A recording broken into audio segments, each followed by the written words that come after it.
Just one question I want to put to you, Minister, and that is, there was a plan under your predecessor, Minister Regina Doherty, to look at the cohort of people on disability payments, to see how we could engage with them and get them involved in employment and workplace participation.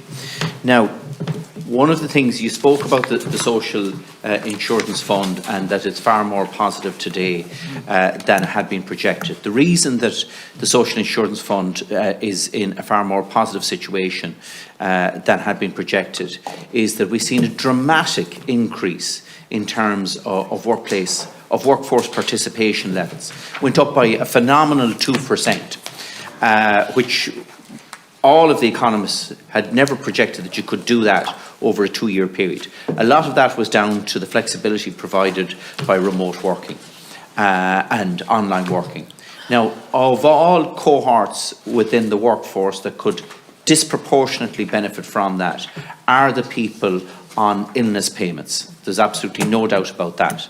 But the sad reality is that they are the furthest away from employment. Many of them have huge skills deficits, even in terms of engaging with technology, because they have been on the margins of society up to now.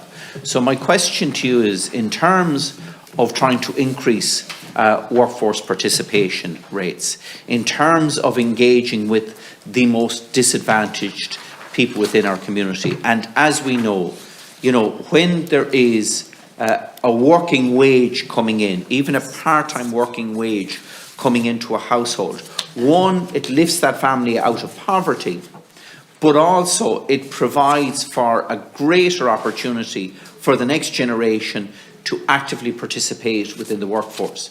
So in relation to all of those aspects, can I ask you, is there an intention now to revisit that plan of Minister Doherty's and to look again at those people who are on illness and disability payments to see how we can assist them even in partly contributing to the economy?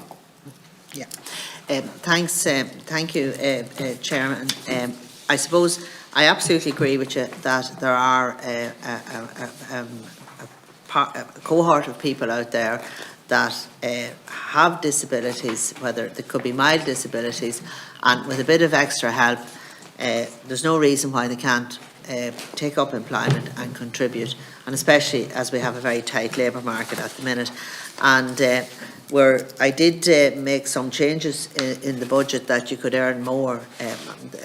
We increased the limit of what you could earn on the disability payment and still go back and still work. So that was to try and support them.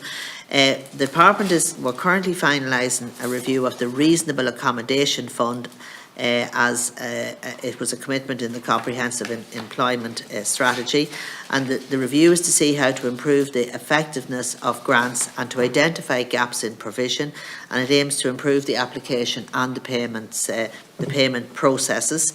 So that review will be published in Q1 of this year, and it will be informed by the public consultation which took place last year, and an additional 1 million in funding was announced in Budget 2023 to support the recommendations from this review.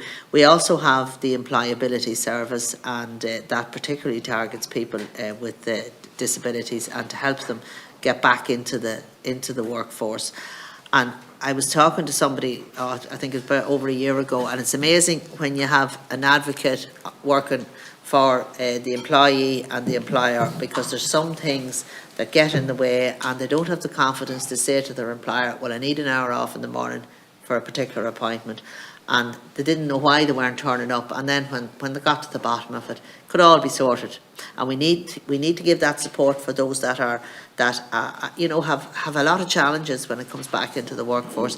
We have the Ability Programme as well, and that's funded through the Dormant Accounts Fund, and that's something that we have continued to fund, even though it was a special EU programme, but we continued to fund it ourselves because, again, they're doing good work in getting people back to work. But I absolutely agree with you, and it's something that we'll be having a particular focus on. We have the cost of disability report, and we're looking at how we can, how we can obviously support people with the extra costs that they incur because of the disability. But again, it's usually commensurate with the disability in terms of those that are severely disabled need more support rather than those that are mild. So we'll be working on that this year with that report. It's currently with Minister Anne Rabbitte. She's chairing that committee, and it's a whole of government approach we need here, because it's not just about the payment, it's also about transport, it's about the health services.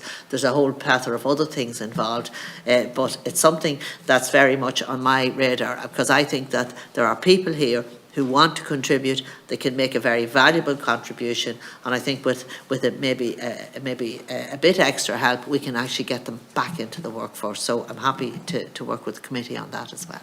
Thanks, Minister.